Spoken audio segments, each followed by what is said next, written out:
அதுமூரே யாவரும் கேளீர். அனைவருக்கும் வணக்கம். Welcome to Bala Saras vlog channel.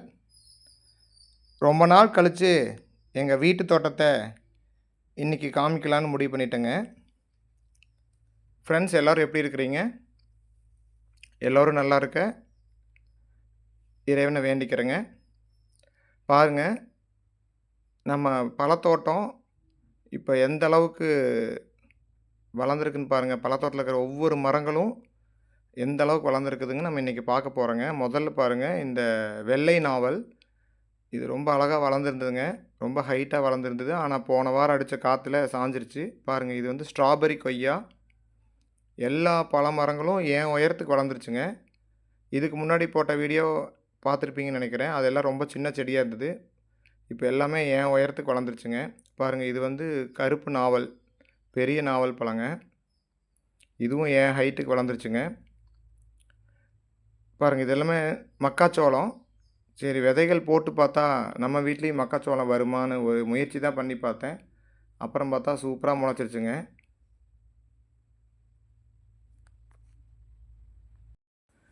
இது பார்த்திங்கன்னா பலாமரம், அதாவது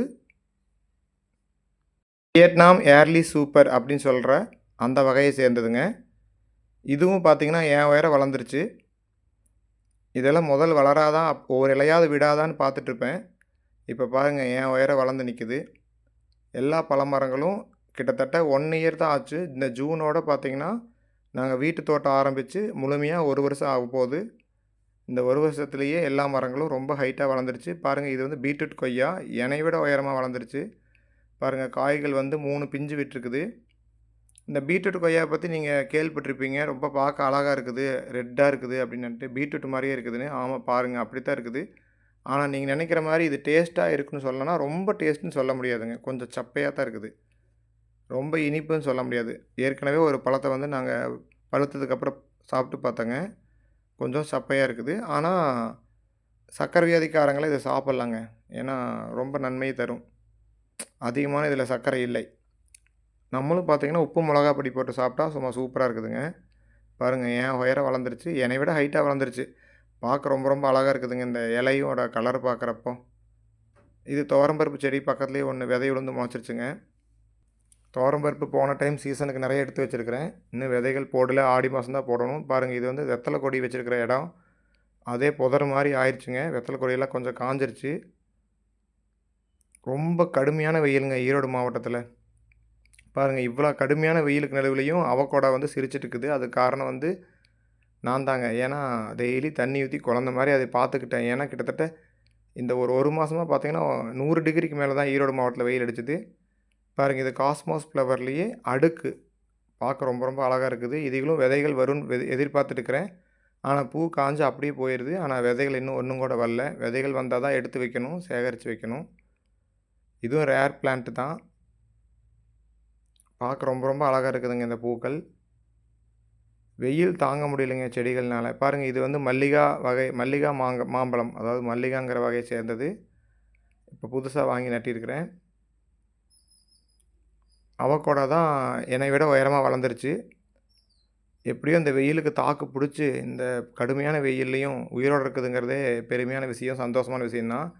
இதுக்கு ஒரு முக்கியமான காரணம் இருக்குது. அதை நான் பின்னாடி சொல்கிறேங்க. பாருங்கள், இதுதான் வந்து கேசர் அப்படிங்கிற வெரைட்டி. இது வந்து மகாராஷ்டிரா மற்றும் குஜராத்தில் பார்த்திங்கன்னா ரொம்ப ஃபேமஸ்ஸு.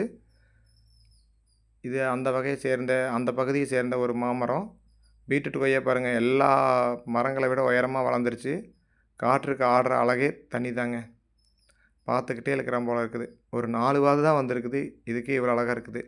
இன்னும் ரொம்ப பெருசானா எப்படி இருக்குன்னு பார்ப்போம். இன்னும் நிறைய பல மரங்கள் வளர்க்கணும்னு எனக்கு ஆசை தாங்க. ஆனால் பார்த்தா இட பற்றாக்குறை தான். இந்த அவக்கோடா வேணால் நம்ம ஊரில் வளர்த்தியே ஆகணும் அப்படிங்கிற ஒரு முயற்சி எடுத்து தான் கஷ்டப்பட்டு வளர்த்தினேன். இப்போ இலைகள்லாம் கொஞ்சம் சுருங்கின மாதிரி இருக்குது. இந்த வெயில், கடுமையான வெயில் தாங்க முடியாமல். போன டைம் குளிர் காலத்தில் பார்த்திங்கன்னா ரொம்ப அழகாக இருந்தது இந்த இலைகளெல்லாம். பாருங்கள், இது வந்து வாட்டர் ஆப்பிள் ரெட்டுன்னு சொன்னாங்க. அதை வாங்கிட்டு வந்து வச்சுருக்கிறேன். இதில் 3 பூக்கள் பூத்துருந்தது. நேற்று பார்த்திங்கன்னா ரொம்ப அழகாக இருந்தது அந்த பூ. இன்றைக்கி கொஞ்சம் காஞ்சிருச்சு. இனி இதில் அப்படியே காயாக மாறும். இனி இது வளர்ந்ததுக்கப்புறம் தான் தெரியும் இந்த காய் வந்து எப்படி இருக்கும், டேஸ்ட்டாக இருக்குமா என்னங்கிறது இந்த மரம் முழுசா வளர்ந்து காய்கள் தந்தாதாகும். பாருங்கள் இந்த செடி பார்த்தீங்கன்னா ரொம்ப ரொம்ப அழகா இருந்ததுங்க. ஒரு வீட்ல அந்த வீடு ஃபுல்லா படர்ந்திருந்ததுங்க. அத பார்த்துட்டு வாங்கிட்டு வந்து நட்டுனேங்க இந்த இந்த செடிய. இதோட பேர் தெரியல. உங்களுக்கு யாராவது தெரிஞ்சதுன்னா கண்டிப்பா கமெண்ட்ல சொல்லுங்க நண்பர்களே. இது ரொம்ப ரொம்ப அழகா இருக்குங்க இந்த பூ. அப்படியே வீடு ஃபுல்லா படர்ந்துருங்க இந்த கொடி. பொள்ளாச்சியில தான் ஒரு வீட்ல பார்த்தேங்க. அப்படியே ரொம்ப ரொம்ப அழகா இருந்தது. பாருங்க இது வந்து வயலட் கலர் சங்குப்பூ. இது எங்க வீடு ஃபுல்லா படர்ந்துருச்சு. என்ன பண்றதுன்னு தெரியாம வெட்டி வெட்டி வீசிட்டு இருக்கிறேன். புதர் மாரி ஆயிருச்சுங்க. ஏன்னா, எங்க வீட்டு பின்னாடி பெரிய தோட்டம் இருக்குது. அந்த தோட்டத்துலேருந்து அடிக்கடி நெறைய பாம்புகள் வருதுங்க. அதனால கொஞ்சம் பயமா இருக்குது. குழந்தைகள்லாம் இருக்கிறதுனால, அடிக்கடி இதை வெட்டி வெட்டி விட்டுறோம். பாருங்க எவ்வளோ ஹைட்டா வளர்ந்து ரொம்ப புதர் மாரி வளர்ந்துருச்சு. ஆனா, செடிகள் எல்லாம் காற்றுல ஆடுற அழகே அழகுதாங்க. கிட்டத்தட்ட எல்லா பழ மரங்களுமே என் உயரம் வளர்ந்துருச்சுங்க. ஆனா, இது எல்லாமே பார்த்தீங்கன்னா, 1 வருஷத்துல வளர்ந்த வளர்ச்சிங்க. இது பாருங்க, இது ஒரு அழகு செடி. ஆனா, இது வந்து ம் சுண்ணாம்பு வகையை சேர்ந்ததாம்மா. இது பாருங்க கடலக்காய் நான் ஒண்ணு ஒண்ணு புதைச்சு வச்சேன். அது பாருங்க நல்லா வளர்ந்துட்டு இருக்குது. நீ புடுங்கி பார்த்தா தான் தெரியும் கடலக்காய் எவ்வளோ இருக்குதுன்னு. இது பாருங்க இந்த வயலட் கலர் பூக்கள் பூக்கிறது என்னன்னு தெரியுதுங்களா? இது ஒரு அவரைக்காய். செடி வகையை சேர்ந்த அவரைக்காய்ங்க. நான் ஏற்கனவே ஒரு கொடி வச்சுட்டு படாத பாடு பட்டேன். அது உங்களுக்கு ஏற்கனவே ஒரு வீடியோல சொல்லியிருக்கிறேன். அவரைக்காய் கொடி வச்சு பட்ட பாடு இருக்குதுங்களே! அடடடா! மறக்கவே முடியாதுங்க. உங்க வூட்டு பூச்சியா, எங்க வூட்டு பூச்சியான்னு உலகத்துல இருக்கிற எல்லா பூச்சியும் எங்க வீட்டு செடிக்கே வந்த மாரி ஆயிடுச்சுங்க. பாருங்க இதான் லெமன் கிராஸ். அப்படியே காத்துக்கு ஆடுற அழகே தனிங்க. சூப்பரா இருக்குதுங்க. இதில அடிக்கடி நாங்க டீ போட்டு குடிப்போம். ரொம்ப டேஸ்ட்டா இருக்குதுங்க. ரெஃப்ரெஷ்மெண்ட்டா இருக்குது. லெமன் கிராஸ்லேருந்து அப்படியே அப்படியே வந்து ஒண்ணும் இல்லைங்க. வெறும் கொதிக்கிற தண்ணீல 4 இலைய பிச்சு போட்டு கொஞ்சம் சர்க்கரை போட்டு அப்படியே நல்லா கொதிக்க வச்சு வடிகட்டி குடிச்சா சும்மா சூப்பரா இருக்குங்க. Lemon tea. லெமன் டீனா நீங்க நெனைக்கிற மாரி லெமன புழிஞ்சு விடுறதில்ல. இந்த கிராஸ்ல போடுறதாங்க லெமன் டீ. இதுதான் உண்மையான லெமன் டீ. ரொம்ப டேஸ்ட்டாவும் இருக்குதுங்க. உடம்புக்கும் ரொம்ப ஆரோக்கியம் தருங்க. பாருங்க இதுதான் வந்து புதுசா நான் வாங்கிட்டு வந்து நட்டுக்கிறேன். இமாம் பசந்த் அப்படிங்கிற வகையை சேர்ந்த மாமரம். இது பக்கத்தில இருக்கிற என்ன மரம் தெரியுதுங்களா? இதுதான் மில்க் ஃப்ரூட்டு. இதுவும் பார்த்தீங்கன்னா, இந்த வெயில்ல ரொம்ப தவிச்சு போயிருச்சுங்க. இத உயிரோட வச்சிருக்கிறதுக்கு நான் போதும் போதும் எனக்கு ஆயிருச்சுங்க. இது நான் தெரியாம இந்த இந்த ஓரத்தில நட்டிட்டேங்க. ஏதாவது மரம் அடியில வைக்காம கொஞ்சம் ஓரமா நட்டிட்டேங்களா, இந்த இடத்துல கடுமையான வெயில் அடிக்குதுங்க. இந்த வெயில்ல ரொம்ப சோர்ந்து வாடி போச்சுங்க. ஒரு போன மாசம்லாம் பார்த்தீங்கன்னா, உயிரோட இருக்குமா, செத்து போயிருமா அப்படிங்கிற அளவுக்கு இருந்ததுங்க. நானும் ஐயோ! இவ்வளோ உயரம் கஷ்டப்பட்டு வளர்த்தி செத்து போயிரும் போல இருக்குதே அப்படின்னு ரொம்ப கவலைப்பட்டுட்டு இருந்தேன். அப்புறம் தண்ணி ஊத்தி ஊத்தி எப்படியோ பாதுகாத்து காப்பாத்தி கொண்டு வந்துட்டேங்க. இனி மழை காலம் வந்தா தாங்க இதெல்லாம் நல்லா முளைக்கும். பாருங்க இது வந்து மெட்ராஸ் மல்லி, மைசூர் மல்லின்னு சொல்லுவாங்கல்ல அந்த மல்லி. இதுவும் ஒரே ஒரு சின்ன ஒரு குச்சி தான் வச்சேங்க. இப்ப வீடு ஃபுல்லா இதுவும் படர்ந்துருச்சு. என்னால இப்பல்லாம் எந்த செடியுமே மெயின்டெயின் பண்ண முடியறதில்ல. அவ்வளோ ஆயிருச்சு. அவ்வளோ பெருசா வளர்ந்துருச்சு எல்லாமே. பாருங்க இது வந்து சப்போட்டா பழமரம். இதுவும் ஒட்டு வகையை சேர்ந்தது தான். இப்ப தான் நட்டியிருக்கிறேன். இதுவும் நல்லா இப்ப தான் வளர ஆரம்பிச்சிருக்குதுங்க. பாருங்க எங்க வீட்ட பார்த்தா ஒரு சின்ன குட்டி காடு மாரி மாறிடுச்சுங்க. எங்க வீடே. அந்த அளவுக்கு செடிகள் எல்லாம் உயரமா வளர்ந்துருச்சு. இன்னும் நெறைய செடி வைக்கணும் ஆசை தான். ஆனா இடம் பற்றாக்குறை காரணமா இவ்வளோ தான் வைக்க முடிஞ்சது. பாருங்க இது என்னன்னு தெரியுதுங்களா? இதுதான் சாத்துக்குடி ஆரஞ்சு. இதுவும் பார்த்தீங்கன்னா, ரொம்ப நல்லா வளர்ந்துட்டு இருக்குதுங்க. பக்கத்திலேயே கமலா ஆரஞ்சு இருக்குது. ஆனா அது நல்லா வளரல. பாருங்க இது என்னன்னு தெரியுதுங்களா? இதுதான் சூரியனாம் செர்ரி அப்படிங்கிற வகையை சேர்ந்த செர்ரி செடிங்க. இதுலயும் பழங்கள் ரொம்ப அழகா இருக்கும்னு கேள்விப்பட்டுருக்கிறேன். இன்னும் இதில பழங்கள் வரல. இதுவும் ரொம்ப ஹைட்டா வளர்ந்துருச்சு. என் உயரம் வளர்ந்துருச்சு. பாருங்க இதுவும் ஸ்டார் ஃப்ரூட்டு. இது எந்த மண்ல வேணா வச்சாலும் முளைக்கும். யார் வச்சாலும் முளைக்கும். தண்ணி ஊத்தலினாலும் முளைக்கும் அப்படின்னு எல்லாரும் YouTubeல சொல்றாங்க. ஆனா அதெல்லாம் உண்மை இல்லைங்க. இது என்னடான்னா இலைகளே வளர மாட்டேங்குதுங்க. நானும் தண்ணி ஊத்துறேன். இந்த வெயில்னால இது வெயில் ரொம்ப அதிகமா இருக்கிறனால இது வெயில் தாங்கலைங்க இந்த செடி. இப்படியே தாங்க இருக்குது. நான் வச்சதுலேருந்தே இப்படியே தான் இருக்குது. வளரவே மாட்டேங்குது. இலைகள் பார்த்தீங்கன்னா, இதே மாரியே பழுத்த மாரியே இருக்கு பாருங்க. ஒரே ஒரு பிஞ்சு விட்டுருந்தது பூ. ஒரே ஒரு காயும் விட்டுருக்குது. பாருங்க பழுத்து பறிச்சு பார்த்தேன். ரொம்ப சின்ன காயிலேயே பழுத்துருச்சு. ஏன்னா, இன்னும் மரம் வந்து நல்லா முதிர்ச்சி அடையாதனால குட்டியூண்டு காயிலேயே பழுத்துருக்குதுங்க. சாப்பிட்டு பார்த்தேன். ஒரே புளிப்பா இருந்துச்சு. அது நார் நாரா இருந்தது. ஏன்னா, இது நல்லா விளையல போல. அதனால துப்பிட்டேங்க. பாருங்க இது வந்து நீல நிற சங்குப்பூ. இதுவும் வீடு ஃபுல்லா பறிச்சு பாருங்க டிசம்பர் பூ ப்ளூ கலர். இது வயலட் கலருங்க. இதுவும் தெரியாம வச்சுட்டேன். இப்போ இதோட விதைகள் விழுந்து இந்த இடத்தையே ஆக்கிரமிச்சிருச்சு. இது என்ன தெரியுங்களா உங்களுக்கு? துவைக்கிற இடம். அந்த துவைக்கிற இடமே காணாம போயிருச்சு. சுத்தமா எல்லாம் அந்த துவைக்கிற கல்லையே மூடிருச்சுங்க. பாருங்க இதுதான் முல்லை செடி.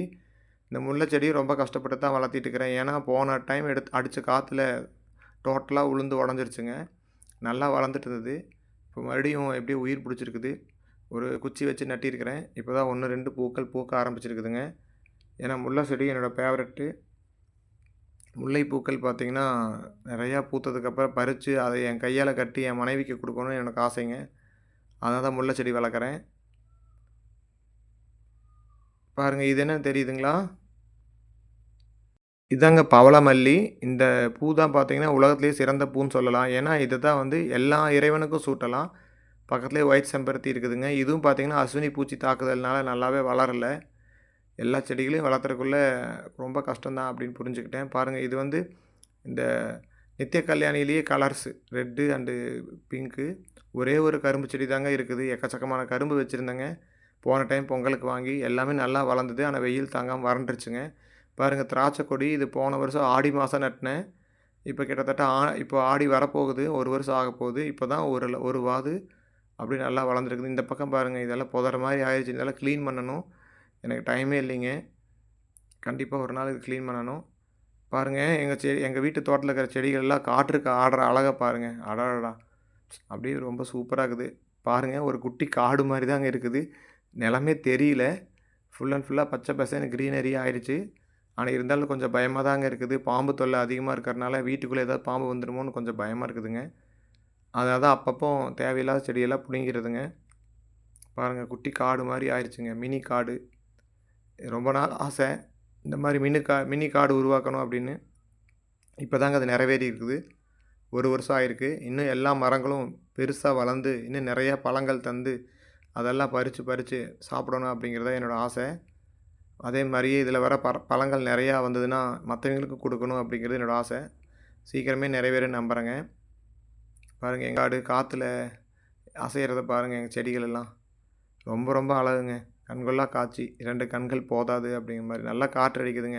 இந்த அவகோடா அப்புறம் பார்த்தீங்கன்னா, இந்த மில்க் ஃப்ரூட் எல்லாம் இங்க நல்லா வளர்றதுக்கு முக்கியமான காரணம் என்னன்னா, எங்க மாவட்டம் வந்து ரொம்ப கடுமையான வெப்பமான மாவட்டம் தாங்க ஈரோடு மாவட்டம். ஆனா வந்து எங்க ஏரியால வந்து இந்த கவுந்தப்பாடி, ஆவாரங்காட்டூர் வந்து கொஞ்சம் தோட்டத்து ஏரியாங்க. எங்க வீட்ட சுத்தியுமே தோட்டங்கள், காடுகள் தான். பாருங்க எங்க வீட்டு பின்னாடி இருக்கிற தோட்டம் இது. ஃபுல் அண்ட் ஃபுல்லா தென்னந்தோப்பும், வாழைத்தோப்பும் இருக்குது. இந்த மாரி தோப்புக்கு நடுவுல எங்க வீடு இருக்கிறனால இரவு நேரம் ஆனா கொஞ்சம் குளிராவும், சில்லுன்னு காற்று வீசுது. அதனால தாங்க இந்த செடியெல்லாம் நல்லா முளைக்குது. இல்லைன்னா, கண்டிப்பா இந்த செடிகள காப்பாத்த முடியாதுங்க. ஈரோடு, கோபிச்செட்டிப்பாளையம்லாம் கடுமையான வெயிலுங்க. நன்றி, வாழ்க வளமுடன்.